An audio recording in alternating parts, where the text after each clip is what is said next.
Hello, Rachel. Hello, Cass. How are we today? I'm good. How are you? Nothing like an Aperol Spritz at 11 o'clock on a Friday. Cheers. Oh, it's great. It's perfect. Good way to start our first podcast with a cocktail in hand. Yes, I can't believe we're actually here after talking about doing a podcast for so long. I know. We're actually at the point where we're in the studio. I know. Getting something recorded. Yeah. Seeing you with a mic in front of you is like nothing I've ever thought of in my life. I know. It's definitely out of my comfort zone, but looking forward to the change of pace. Yeah, well, to our viewers, I mean, if we have any to start, but I'm sure we'll grow and get you as we go. But, I mean, where do we start? What are we about? What are we about? I don't know. The Appliance Girls, something that's sort of come out of many different things and different opportunities. Obviously, we are both employed at the Appliance Guys. Yes, yeah. We've defected now and we've become the Appliance Girls. We're slowly taking over, as you can see. And I think, we sort of decided that we wanted to do a podcast to sort of, I don't know, navigate women in the workplace and what that looks like. And, it can be very different for all different people, but, what does that look like for women?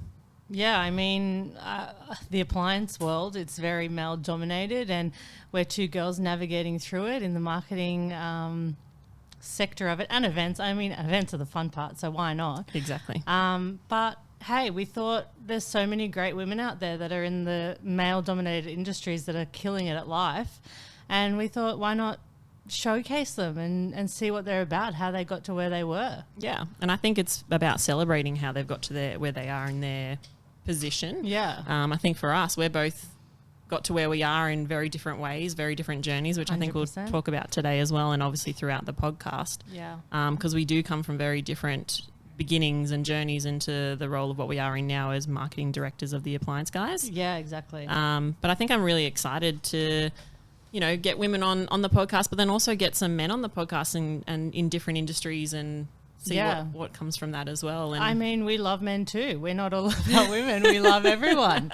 And I think it's good because, I mean, some people are very like, oh no, men, we're very feminist and it's great, but we're very equal of everyone, and I think everyone's got their own achievements that we want to talk about. Yeah, and I think we're also very excited to get the co-founders, which happens to be my husband and your husband. Exactly. Michael and Diane on the podcast in the next couple of episodes to sort of share their story of how the Appliance Guys started, and I think they're very proud of that journey, and I think we're excited to have them on to share and also get their point of view and also maybe tease them a little bit. Yeah, get some few stories in there that maybe they don't want other people to hear, but we're happy to tell. Yeah, and I mean, I guess we wouldn't be where we are today without our husbands with their business, and we're very blessed to be able to explore new opportunities and grow our careers, and they're very very understanding, and they're really supportive of us, of what we want to do, and we may ask for a lot more money for our budget sometimes, but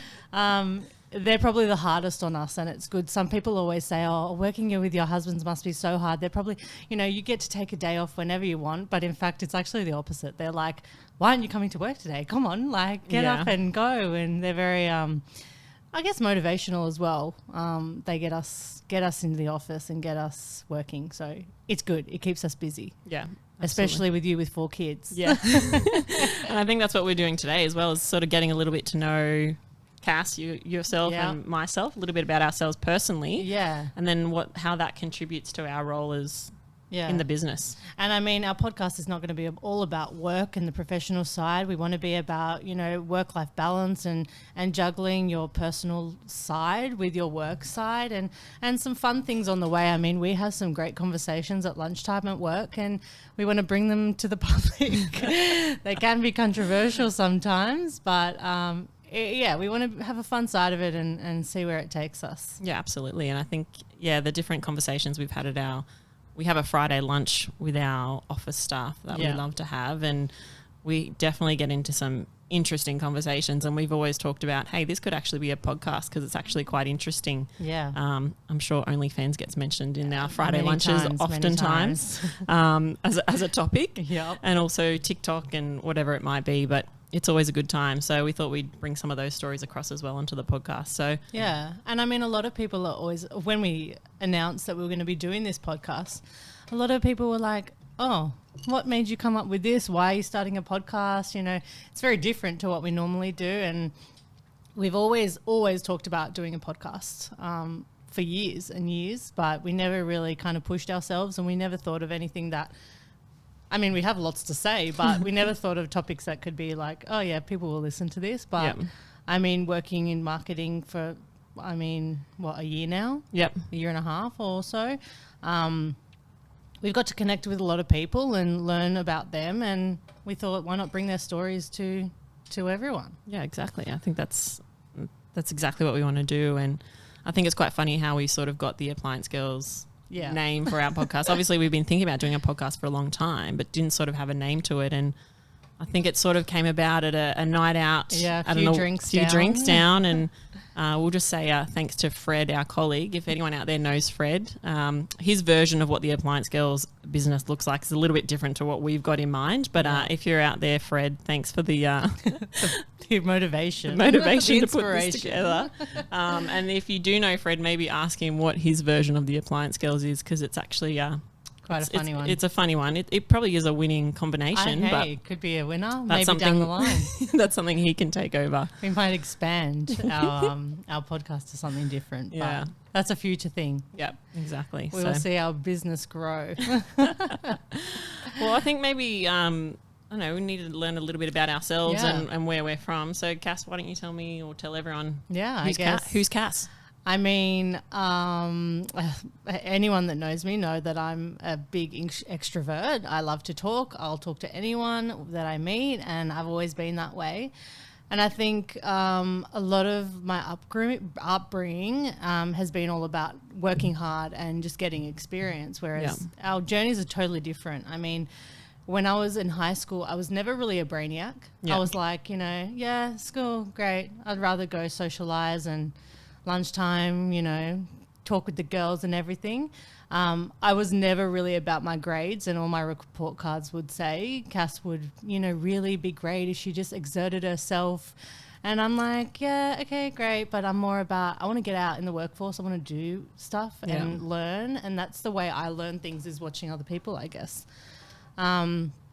So, I had my first job when I was 14, working as a checkout chick at Foodworks. Love it. Yeah, always start as a checkout chick or the paper run or something like that. But, working there, I was very like, okay, I'm good with people. I'll talk with people. So then I decided to go into retail, and I worked there for many, many years. And I mean, retail really, really helps you with that face-to-face sales and creating relationships with people that you're just meeting, really. So that was my first take of kind of my work life. Yeah. And then when I turned 18, I thought, hey, I want to get a second job. I'm all about being busy, and I want to be on the go all the time. So I got a job working in hospitality in the bartending world. And then I juggled 2 jobs for 5 years at least of my life, where I would be going home from my bar job at 2 a.m., then starting at my retail job at 9 a.m. So a lot of nights of not much sleep, which was interesting. But, I mean, I loved it. I loved being on the go all the time, and I loved talking to people and meeting new people, and both those jobs were very face-to-face. So, it was a great transition into the sales world. Yeah. Then where did I go from there? I mean, there I went to what I thought was a real job, being on the road in sales in the alcohol industry. Which really, really gave me that push of sales and meeting targets and, being face-to-face with customers and creating those relationships and really account managing, which was really new for me, because I was you'd see someone once and then that would be it in the retail world. Whereas alcohol sales, you had to create those relationships with your accounts, build those customers and see the growth with them. And then that's when I met Dayan and my husband now. Yes. Lovely. And, I mean, we were only dating for 6-7 months, and he said, I wasn't not enjoying my job. I loved being in sales and I loved being on the road. But I mean, he presented this opportunity where he had his business with Michael, and he said, hey, would you want to come on board? And I thought about it, and I thought, look, if I see myself being with Dayan for the rest of my life, which I know it sounds very cliche, but I honestly, the first time I met Dayan, I said to my mum, I think when I got home, I said, I think I'll probably marry this guy. Yeah. And that's cute. I know. And here we are today. Do you reckon he'll be cringing with you saying that? He totally will be cringing. He'll be like, why did you say that? But I mean, it's true. And I thought, if I'm risking leaving my job now to go work for my partner at the time, I thought, well, it's got to be, I've got to think that this is going to go somewhere. Exactly. Otherwise, this is going to not work out and I'll be jobless and I'll have no career path. Yeah. So I took the chance and it paid off. Now married. Yes, now married. And then that's when I started on the road with the Appliance Guys. And they didn't have a sales team at the time, so it was very new for them and new for me because I had never really ventured into the real estate sector. And started on the road going to see real estates and trying to get them on board to use our services. And seeing someone on the road every day to see clients really saw a growth in the business. So it was definitely needed for them to be able to get more clients because before that it was just word of mouth, really. And then as the business grew, we grew the sales team. I went to Victoria and Queensland to start up there. And the sales team really grew and flourished and we were exceeding targets. So it was great. But I was always looking for that extra push on what to do. And through both my pregnancies, I mean, both of our births and of our two recent children, we were straight back into the thick of things, back at work, back working and trying to push the business forward because as much as it's their business, it's also our business, really. Yeah. So no matter what, we're going to push as much as we can to make the big business flourish. And I think it was when I was pregnant with Ella, my daughter, which is the second one, I kind of knew like events was where I wanted to be. I always loved planning parties. Every year on my birthday, I would have a party at my house and I'm sure my parents loved that. But every kind of event I wanted to hold and I wanted to organise and I wanted to be at the forefront of. So I knew events was where I wanted to be. And that's something you're very good at. Yeah. And I mean, I love it. I love planning events. Any money I can get to plan an event, I'll do it.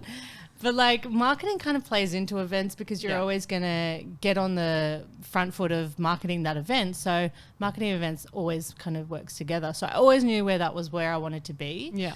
And I spoke to Dayan about it and I spoke to Mick about it and I expressed what I wanted to do and they were very supportive, very on the front foot of trying to work out what that position could be. Yeah. And it just happens that me and you are on maternity leave at the same time.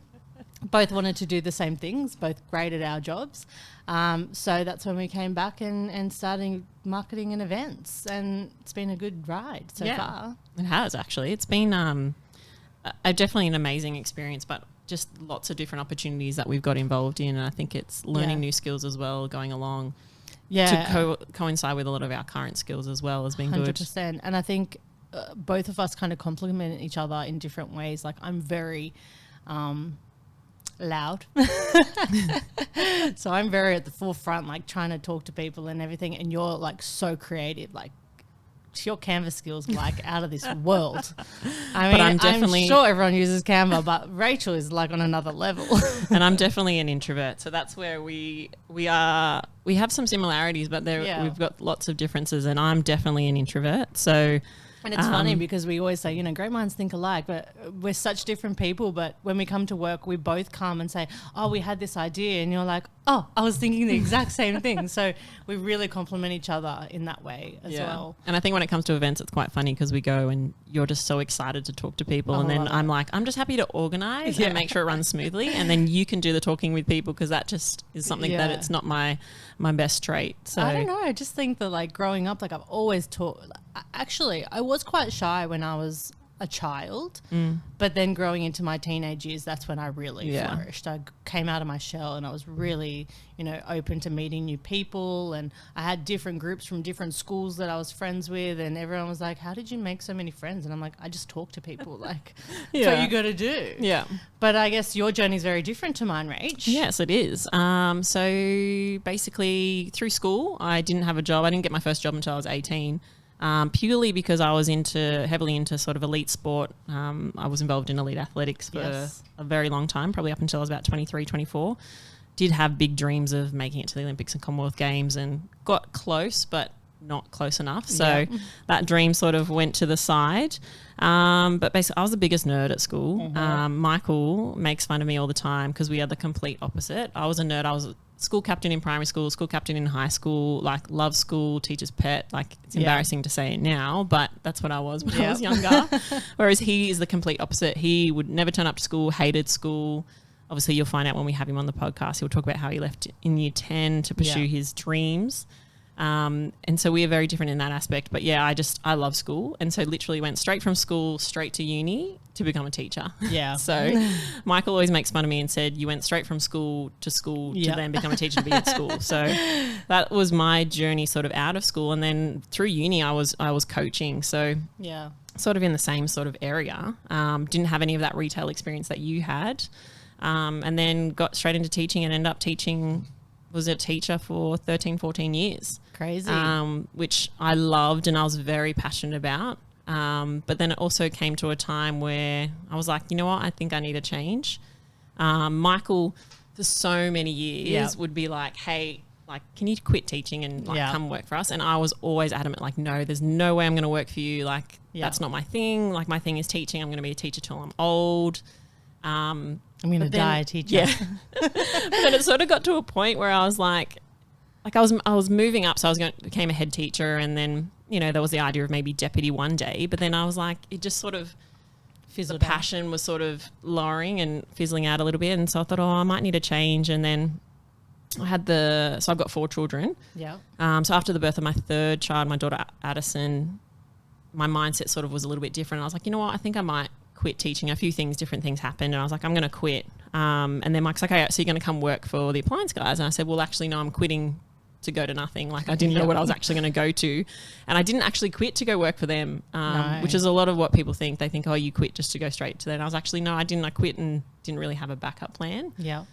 Which was a bit scary at the time, because it's sort of like, well, I've got 3 kids and, you know, what am I going to do now? And I'm someone who's very driven and like, I need to make something of myself. So it was sort of a bit scary. So I did sort of dabble in my own, trying to start my own businesses in different areas. Yeah. Started off a little bit, but then obviously it takes a lot of time and effort. And, you know, like one of the businesses I was trying to start was still working in the education industry and working with teachers and doing courses and those sorts of things. But then that sort of wasn't my passion anymore either. So I'm like, well, why am I going to go into something that's not my passion? Yeah, for sure. And then as time went on, it sort of was like, Mike was like, oh, I need an executive assistant to do all these paperwork. And I was like, look, I need something to do. I need to get out, like, you know, get it back into the workforce. I was like, look, I'll do that for the time being until I sort of figure out what I was going to do. And it was still sort of like, I'll do it now, but I'm going to go do something else. Like, it still wasn't like working for the Appliance Guys. And then, I don't know, I sort of just started enjoying it. And then we started to work together on different things throughout the time, different projects. And then I think I got pregnant with my 4th and then was on maternity leave. And then, I don't know, we sort of started having these discussions, and they never had anyone in sort of the marketing events dedicated to that. And obviously we'd done things in the past. Yeah. And I think it was sort of like, I don't know, we were like, well, let's do this. And I think it came about in a meeting as well. We're talking about different things, and he's like, all right, well, why don't you guys just be the marketing team? And I was like, okay. And then I think it was at that point that I was like, all right, well, then I'm all in then on this. And I mean, I've been working for the Appliance Guys unofficially since it started 15 or so years ago, and I've done every aspect of the business sort of imaginable on my spare time when I was a teacher anyway. Back when there was, 5 jobs a week to now going over, I don't know, what are we at now? Over 1,200 or something jobs a week. So I sort of always had been in it, but not in it. Yeah. And it's actually crazy to feel like the personal growth that I've had in the last year, just going all in, and I'm absolutely loving working with you and in marketing events. And it's, I don't know, open up all different things for me, and a different set of skills as well, which I think 100%. I'm quite enjoying. And I think it was a no-brainer, really. I mean, for both of us, like you said, we've worked in every aspect of the business. And I think to market a business, you need to really, really be passionate about it, really know the business, and really be able to see and sell it. And you're not going to be able to sell something that you don't believe in. Yeah. So I think for us, working in every single aspect, I mean, we've been on the road doing sales. You came with me a few times. We've been in the office doing data entry. We've been doing phone calls. We've spoken to customers over the phone. We've done bookings. I feel like we've done every aspect of the business except for obviously doing the electrical work on the road because we're not really skilled at that.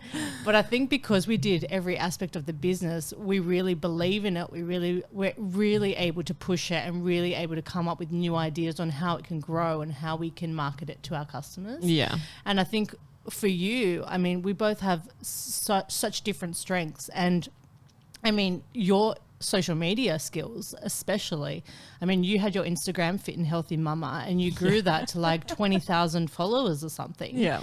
So I think that for you was like a huge skill that you could bring over because you're a whiz at social media and being able to understand how to grow that customer base. Yeah. So how did you start Fit and Healthy Mama? That's interesting actually, because it was after the birth of my second child, so my daughter Ariana, and you know, pregnancy hates me and put on a lot of weight and, you know, and I'd always been fit beforehand. So it was quite funny because before I was ever pregnant, everyone's like, oh, when you get pregnant, you're going to have like the tiny little bump. And I'm like, oh, that's going to be so great. And then, that's not what happened. 30 kilos later on every pregnancy, which has been great. So I got into it because I wanted to keep myself accountable in losing weight and getting back fit. But then it was also like a push for me because, you know, I wasn't necessarily confident and I hated taking photos of myself. So I was like, one, this is going to keep me accountable. And two, I'm going to try and put myself out there and try and break that, you know, not insecurities, but being quiet and shy and that sort of thing. So that was the way it started. And then I just sort of started connecting with people. And then, I don't know, it just became something that I enjoyed. And the friendships that I've made out of it with people all over the world has been really, really great. Yeah. It was a fitness account for a very long time and it sort of changed a little bit from that now. It's not so much the fitness account that it was before. Obviously times have changed. But yeah, it was definitely, you know, something that I really enjoyed. And for me, it was the connections I made with people and it was putting myself out of my comfort zone, which is something that I'm trying to do more and more as I get older is, you know, getting myself out of my comfort zone. So. For sure. And I guess as women as well, like, I mean, everyone, even men maybe, we can be quite tough on ourselves, and you having that social media account where you were out in front of the world really I mean, you really see, which I think we'll talk about in our future episodes as well. We might get some guests on board where we talk about, you know, people are trolls sometimes, and we were talking about it the other day where you would get comments that were just like, why? Like, I don't know, they would comment about your weight and your skin and like everything, and it's just sometimes we can take that to heart, but it was so good that you just kind of brushed it off. Yeah, and that was the other thing. It was a learning curve as well, because I'm an overthinker, massive overthinker. Like, and I find there's positives and negatives with that, but definitely, it taught me to just have a thicker skin and be like, you know, brush it off. And I'm sort of trying to carry those skills into as I get older. Michael's probably listening and thinking that's totally not true. She's still a complete overthinker, and he still gets frustrated with things. He's like, why do you care? I'm like, because I just care. Yeah. But I think that's positives that we can take into what we do, because we 100%. Care about our clients and our the business, and that makes us with the drive and determination to make it what it is, and what we want to see it grow to. Because so I take those skills as some positives. Yeah, and I mean, when I first met Dayan and he said, oh yeah, I own an appliance repair company, I was like, oh yeah, like how big can that be? And how many people need appliance repairs in their life? I've never had needed one. Yeah. But then seeing it grow, it's like, whoa. Yeah. This is crazy. Yeah. So it's really good to be on the journey with them and be able to grow the company and see the growth. Yeah. See the changes. Yeah. And I think it's also the different people that we're getting to meet along the way as well. So whether that be our clients, but within the business as well. Yeah. And I think having us grow into Melbourne, into Queensland, it's given us lots of opportunities as well to meet so many more people across Australia, which has been great. Exactly. I know last weekend you and I went to Melbourne for a quick night away from the kids, which was great for the Miles Real Estate 100-year celebration, which was really good. And we got to meet all different people there. And, you know, that's another thing putting me out of my comfort zone, another thing that you love. But yeah, it's good. It's the opportunities are out there. Yeah, and the amount of people we've met in our time with the Appliance Guys, and we really looked at it and said, I mean, what can our podcast be? What can we talk about? Yeah. And I think it's just showcasing those amazing women in these industries. I mean, there's so many amazing women in the real estate industry, in the construction industry, in all these male-dominated industries that you don't really hear much about. And I feel like they're changing the way these industries are going, and they're really, really making a statement. And I think that's what we want to showcase and talk about in our next few episodes, really. Yeah, and I think it's seeing how they balance their, home life. Because obviously we're not all about work life. Yeah. I mean, we might think we are sometimes, but, we all have personal lives. You're a mum of 2, I'm a mum of 4. Yeah. Between us, we've got 6 kids. So when we go out, sometimes it's a bit full on and a bit crazy. Very crazy. But also finding that balance between what that looks like at home and what that looks like at work. And, I can tell you that 4 kids is absolute chaos. Yeah, I can imagine. I've got 2 and that's chaos. It's, definitely a lot of chaos, but it's also a lot of fun as well. So I think how that contributes to, I feel like for me that contributes to my work ethic in the workplace as well. 100%.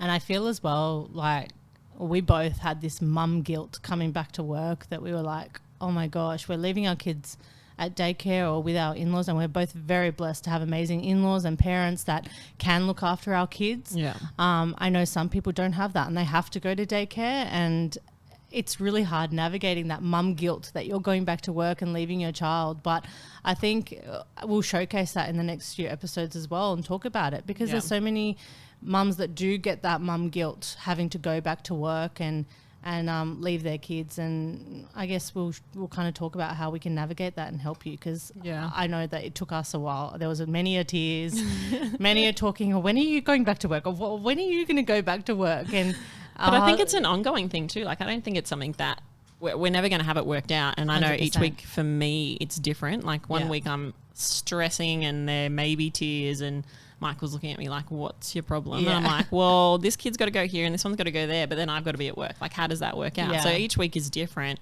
But then it's also, how we, continue to navigate that. And we're 100%. Never going to get it perfect, and no one's ever going to have it perfect. And if someone out there says they've got it perfect, can you let me know what that looks like? Send us your formula. Need to know. But and I think, just seeing that how that contributes to the family dynamic. And it's not just mums as well. It's how dads contribute to that. 100%. And, it's always a big impact on the whole family. Yeah. But then it's also, I love that, like, my kids can see the drive and determination in Michael and in myself, and I feel like I'm hoping, fingers crossed, that those skills sort of that they take from that transfer over, and they, have drive and determination. And we've never said to them, like, you have to work within the business. It's never been like that as well. Yeah. Like, we want them to do what they want, but if they come one day, well, my daughter, she's 9, but she thinks that she is going to take over the Appliance Guys. So she's already got that on her list of what she's going to do. So when she does visit the office, she does try and push everyone around at the age of 9 and thinks that she's going to take over. So I'm like, you go for it. You take over. Yeah, she's learning her leadership skills early. Yeah, but then my son, who's 11, thinks that he's just going to be sweeping the factory, which I said to him, you'll start doing that in the beginning. But 100%. He thinks if he takes it, he's just going to sweep the factory. So I think he's leaning towards not wanting to take over the business. Because he doesn't want to do any sweeping. Yeah, he doesn't want to do any sweeping. So I said, look, there's other roles you can do. And he's like, no, just don't want to sweep. So yeah, I think like it's hard because you want your children to be motivated and really aspire to great things. And I think, like you said, having their dad as a business owner and I guess their mum working for the same business, they're going to see that work ethic and want to build on that. Yeah. I just hope that my kids have the same work ethic that I did. Yeah. But it's hard because times have changed. I mean, very different. The world is such a different place, and it's so easy to, I guess, cheat your way into things with AI and everything. And I just hope that we kind of just teach them our way, but I know it's really going to be difficult. Yeah, I mean, it is very different these days, and I know we experience that sometimes with employees and different things. It's for sure. It's very different. I think the retention rate is very different to what it used to be, and how long people stay in a role. And I think as a business owner is the training of staff, and that can be hard, but that, that's all that comes in pass and parcel with different and I mean, generations. Speaking to other business owners, they've said the same thing. Like, you hire people these days and it's like a week down the track and they're like, oh no, see you later, not for me. So it's trying to navigate how you're going to spend all this time to train this person, but then it's kind of like thrown in the bag. But I guess it's all a learning curve, and in business everything is. You're learning every day. Everything is, you learn something new every day, was what my dad would always tell me. And whether it's something really, really small that you didn't know or something really big. So it's, it's interesting. Even in our roles, like marketing and events, I feel like we've got down pat. We're good with events. Just put a bar tab on, give them some food. Everyone loves a drink, don't they? Love a cocktail. That's easy. But the marketing side of it, you've really got to understand the industry and understand the political side of it, really. You don't want to push anything that you can't push, and you've really got to understand those dynamics between the customer and yourselves and your clients that are using you. So I feel like we're kind of in the middle of that, and we're navigating that at the moment and working with a million different people. Yeah, and I think we're big believers in building partnerships. Yeah, for sure. Like, we're not just someone that, coming and going. We're really about building that partnership. We don't want to have a one-night stand. No. We want that long-term relationship that's moving towards marriage and kids. That's exactly what we want. So we want our partners to flourish with us. But yeah, I think that's something that's really important to us, which is, I think, part of our success, or the success of the Appliance Guys, and we're on the back of that as well, is just them building partnerships with people, which is long-term partnerships. So, and you see it with some of their clients who they've had for over 10, 15 years. Yeah, and I think it's funny as well with Michael and Dayan, like, they're both kind of introverted as well. Yeah. But since, I would say probably the past 5 years, they've really started to try and come out of their shells a bit, because I guess they're the faces of the business. They're the co-founders. They need to be upfront and in people's faces. And I feel like having us has helped, because they just feel like a bit more comfortable. But it's interesting to see how such an introverted couple we do call them a couple, actually, could grow such an incredible business and be able to come out and really come out of their shells. Like, I see shells. I really see it with Dayan when we're going to events. Like, when I first met him, he was quite shy. Yeah. Like, he would talk to people, but he wouldn't go out of his way to go meet new people. But now he really goes and interacts with clients and really speaks to them face to face, and he really gets himself involved. So it's good. Yeah. And Michael's really starting to come out of his shell now. Yeah, it's actually amazing seeing him in meetings and things. Like, he's completely different to when, like, in the beginning. But then it's quite funny. I mean, you guys were like high school sweethearts. Yeah, so we were, you knew actually him from the thick of things. Yeah, I know. We got together when he was, well, I say when we were both 17, but he was 17 and I was 18.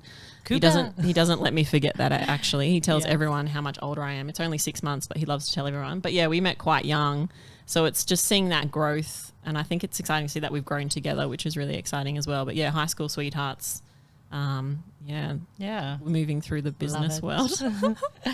Yeah, and I hope, he'll cringe at that. In their podcast, they really come out and tell you the nitty gritties of how they started the business, because I think a lot of people want to know that. They want to start their own business, but they just don't know where to start. Yeah. And I feel like we'll have a few guests on here that really show how they started and how they grew. Yeah. And even, I guess, women in the corporate industry, how they grew up that corporate ladder and how they got started, because everyone really says in the beginning, you have to go to university. Yeah. University is the only way you're going to get a good job in your life. And I think I'm passing that on to my kids, that, I mean, if you want to go to university, great. Yeah. But Dayan didn't go to university. I didn't go to university. And I think our experience in the fields more gave us that edge. Yeah. Because I know when I was going for my sales job on the road with the alcohol customer, they told me after I got hired that it was down to 2 people. It was me and this other guy. And his resume was all degrees. He had a marketing degree, he had an e-commerce degree, he had a business degree. You know, he had every degree under the sun. Yeah. Great grades in school, you know, everything. And my resume was all experience. I had no degrees.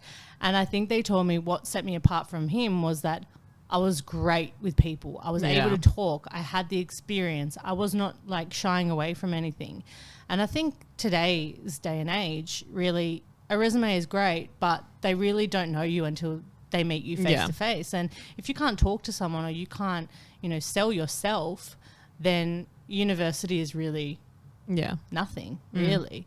So I think that's going to be interesting to see everyone's different journey on this podcast and see our guests and see kind of where they started and how they grew and what degrees they got and how they used that in their careers, really. And not everything's all like, rosy and everything went well. Like as you'll hear from the boys when they come on the podcast, there are so many failures to talk about across the journey that has contributed to them obviously, building their success. But there's lots of things that happened along the way that were really tough. And I know that they'll talk about, and there'll be times when Mick and Diane will say, there was no money in the bank account. They had to 100%. Pay their employees. And so, it's not, sometimes people can look at it from afar and be like, hey, they've got they've built this successful business. Like, it's not all daisies and roses. No, it's not.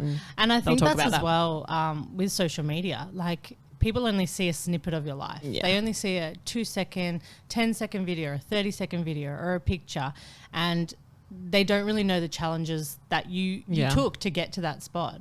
And I think that's with everything. That's in your personal life. That's in your work life. That's if you're starting a business. I think that's everything where it's not always happy roses and beautiful landscapes and everything. It's, it can be dark and skipping through the fields of flowers. And I think that's what people pick up on is they're like, oh, you guys have got it so easy. You've got your own business and it's so amazing and everything. But they don't really think about the backside of it, the behind the scenes where you're really getting into the thick of things and really trying to grow that business. I mean, your business doesn't grow overnight. No. I mean, it takes time to get to the position where you are, especially if you're, a CEO or something. You're going to start at the bottom. Yeah. And I think with Charlie, like you said, sweeping the factory, that's where you're going to start. Yeah. That's where you start in everything, and you've just got to grow, climb that ladder. And if you're motivated enough, you're going to get there. Yeah. So I think, we'll get some interesting stories. I think we will. I'm excited to actually hear some stories from some people that we've got in mind and to have on the podcast. It's going to be have an Aperol Spritz with. I know, exactly. Even no matter what time it is. What's the time, Kat? It's always the afternoon in our lives. We'll just change the time on our watch to be permanently afternoon every time we do a podcast. That's perfectly fine with me. 9 a.m. Aperol Spritz, sure. Oh, that's right. The boys think we're working, but really we're just having a drink. We'll have to make the boys have an Aperol Spritz when they come on the podcast as well. We will, actually. That'd be good. But I think we're excited for our future. We're excited to see what this podcast brings, and we're excited to bring you guys some interesting stories on mum life, on work life, on everything life. Yeah. Anything in between. Yeah. So where do we go from here, I guess? I don't know. Do you want to? I think we should finish off with a little question. A little question. So I'm gonna ask you a little question that we might finish off just to give us a little something to end with. All right. If you had a superpower, superpower, not this one, any superpower, what would it be, and why? I'd like to know this one. Oh, very interesting. God, I don't know. I always thought about this, and I guess you always think about this getting ready for work in the morning because you're like, oh God, I wish I could just snap my fingers. The kids would be dressed, the bags would be packed, and I'd be already at daycare or my mother-in-law's. So I guess that's probably mine. I wish I could just snap my fingers and something would be done. Yeah. Dishes, done. Yeah. Washing, done. See, I love that. Washing put away, done. I hate putting washing away. That is like my least favorite thing to do. So I think that if I could just snap my fingers, something would be done.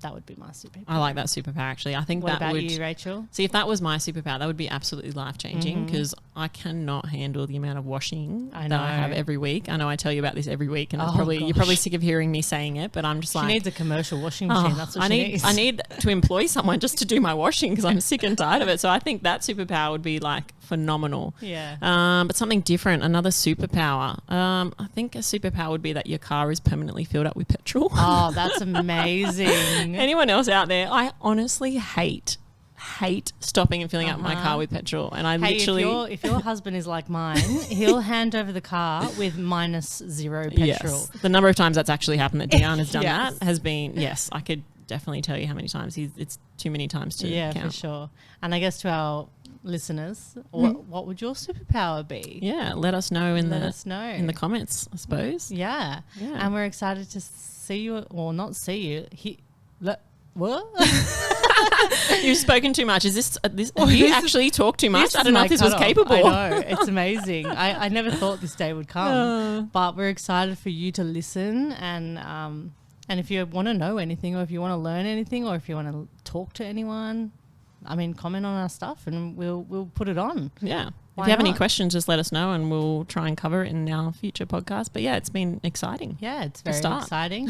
And we're here at Bella Vista Podcast Studio. Yeah, the Hills Podcast Studio. So thank you to the Bella Vista Hotel for having us. So cheers to you guys. Cheers. It's awesome. It's a great room, and if anyone wants to record, it's a very easy setup. It only took us 45 minutes to work it out. We needed our IT coordinator to come and help us. He didn't turn up, but that's okay. Hey, we did it on our own. Woohoo! But yeah. All right. Thanks for coming. Well, thanks, Cass. All right. See you next time. See you next time. Bye. Bye. Cheers.